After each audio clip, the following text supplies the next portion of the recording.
Hello नमस्कार दोस्तों, 27 मई को एक और धमाकेदार एसएमई ऐप ओपन होने जा रहा है ब्लू वाटर लॉजिस्टिक्स लिमिटेड का। तो देखेंगे हम कंपनी के काम के बारे में, उसके बाद जानेंगे ऐप डिटेल, कंपनी के फाइनेंशियल कैसे हैं, ग्रे मार्केट में डिमांड कैसी चल रही है, और अंत में बताएंगे अपना व्यू कि इस एसएमई ऐप में अप्लाई करना है जिसको अवॉइड करना। तो सबसे पहले देख ले रहे हम कंपनी के काम के बारे में। तो ब्लू वाटर लॉजिस्टिक्स लिमिटेड की स्थापना 2010 में हुई थी और company logistic and supply chain solution provider company है।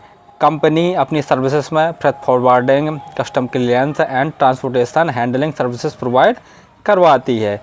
कंपनी के 5 ब्रांचेस हैं, Chennai, Delhi, Jaipur, Visakhapatnam and Thane. Company chemical, crockery, natural stones, textile, electronics and fitness equipment की जो है वो सप्लाई करती है।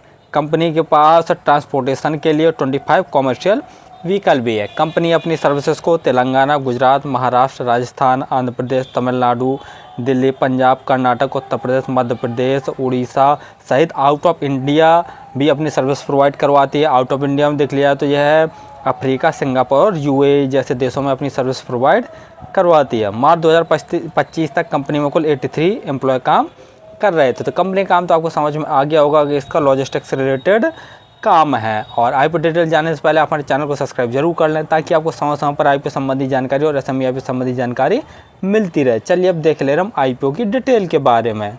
आईपीओ 27 मई को ओपन होने जा रहा है, 29 मई तक ये ओपन रहेगा। प्राइस बैंड 132 रुपये से 135 रुपये पर शेयर रखा गया है। तो हमें 135 रुपये प्राइस बैंड भर कर इस एसएमई आईपीओ का अप्लाई करना। लॉट साइज 1000 शेयरों का रखा गया। टोटल यूज साइज 40.5 करोड़ का रखा गया, जिसके तहत पूरे के पूरे प्रोसेस हुआ था नशा जारी कर रही है। बाकी अलॉटमेंट 30 मई को आपको पता चल जाएगा और यदि आपका आईपीओ नहीं होता है तो 2 जून तक आपके पैसे रिफंड वापस आपके अकाउंट में आ जाएंगे। लिस्टिंग डेट 3 जून रखी गई है। वहीं रिजर्वेशन में देख रहे हैं तो क्यूआईबी के लिए 50%, रिटेल बाइयों के लिए 35% और एचएनआई कैटेगरी के लिए 15% का रिजर्वेशन रखा गया है। रिटेल कैटेगरी में यदि आप 1 लॉट अप्लाई करते हैं तो आपको 1,35,000 रुपये खर्च करने पड़ेंगे और रिटेल कैटेगरी में 1 ही लॉट अप्लाई किया जा सकता है। यदि एचएनआई कैटेगरी में अप्लाई करना चाहते हैं तो कम से कम 2 लॉट अप्लाई करने पड़ेंगे, जिसके लिए आपको 2,70,000 रुपये खर्च करने पड़ेंगे।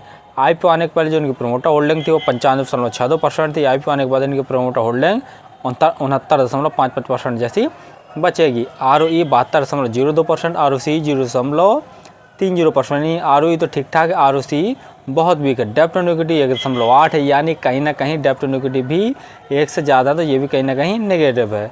ईपीएस 13.34 और पी 13.92। पी वाइज देखा जाए तो थोड़ी ठीक ठाक वैल्यूएशन पर अपने आईपीओ को लेके आया है। बाकी जैसा फाइनेंशियल देख रहे हैं तो ऑल अमाउंट सभी के सभी करोड़ में दिए हुए हैं। कंपनी के एसेट साल दर साल लगातार बढ़ रहे हैं। रेवेन्यू देखते हैं तो मार्च 2022 में कंपनी का रेवेन्यू 84 करोड़ के आसपास था, जो कि बढ़कर मार्च 2023 में 98 करोड़, मार्च 2024 में इनका रेवेन्यू बढ़कर 138 करोड़ हो गया और मार्च 2025 में इनका रेवेन्यू बढ़कर 196 करोड़ हो गया। यानी रेवेन्यू में साल दर साल ज़बरदस्त ग्रोथ देखने को मिल रही है। वहीं प्रॉफिट आफ्टर टैक्स देखते हैं तो मार्च 2022 में कंपनी ने सिर्फ 1 करोड़ का नेट प्रॉफिट जनरेट किया था, जो कि बढ़कर मार्च 2023 में 1.5 करोड़ का, मार्च 2024 में इनका प्रॉफिट बढ़कर 5.9 करोड़ का और मार्च 2025 में इनका प्रॉफिट बढ़कर 10 करोड़ का हो गया। तो प्रॉफिट आफ्टर टैक्स में भी साल दर साल ज़बरदस्त ग्रोथ देखने को मिल रही है। नेटवर्थ वो भी बढ़ रही है। रिजर्व कंपनी का मार्च 2022 में बिल्कुल नहीं था, जो कि अभी देख ले रहे मार्च 2025 में तो 12 करोड़ के आसपास कंपनी के पास रिजर्व है। वहीं बोरिंग भी देखते हैं तो कंपनी के पास 36.7 करोड़ की बोरिंग है। बोरिंग जैसा देख ले रहे हैं तो कंपनी के ऊपर बहुत ज़्यादा है।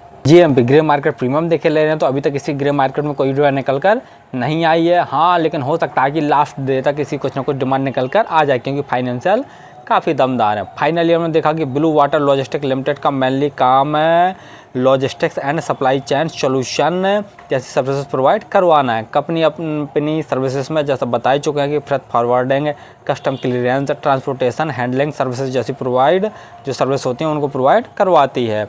और कंपनी इंडिया के साथ साथ में जैसा बता ही चुके हैं कि आउट ऑफ कंट्री भी अपनी सर्विस प्रोवाइड करवा रही है। तो कंपनी का काम तो ठीक ठाक है, सादा बाहर वाला है और हमेशा चलते रहने वाला काम है। लेकिन जैसा देख रहे हैं कि इस प्रकार की बहुत सारी कंपनियां हैं जो कि शेयर मार्केट में लिस्टेड भी और अनलिस्टेड भी, तो इसको कंपटीशन बहुत ज़्यादा मिलने वाला है।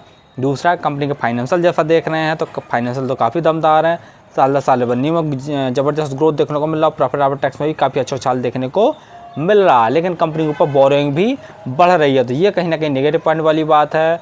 और ग्रे मार्केट में जैसा डिमांड भी देख रहे हैं तो अभी तक इसी ग्रे मार्केट में कोई भी डिमांड निकल कर नहीं आई है। और IPO के तहत जुटाए गए पैसे का यूज भी यह बोरिंग को चुकाने में नहीं करेगी, बल्कि अपने खुद के वर्किंग कैपिटल रिक्वायरमेंट एंड जो परचेज व्हीकल्स हैं इनमें खर्च करेगी। तो ये भी कहीं ना कहीं निगेटिव है कि जब कंपनी के ऊपर बोरिंग ज़्यादा है तो इसको थोड़ा सा चुकाना चाहिए। तो ये कहीं ना कहीं निगेटिव है। और फिलहाल तो मैं SME IPO में अप्लाई करूँगा तो लास्ट डे ही अप्लाई करूँगा। 2 चीज़ें ज़रूर देख लूँगा कि इसकी जो ग्रे मार्केट में डिमांड है वो बढ़ के कम से कम 40% जैसी हो जाए और टोटल सब्सक्रिप्शन भी कम से कम 250 गुना से ज़्यादा हो, तभी ये सेफली रहेगा SME IPO अप्लाई करने के लिए। और किसी भी IPO SME IPO में अप्लाई करें तो स्वयं का एनालिसिस करके स्वयं के रिस्क पर ही किया करें। धन्यवाद।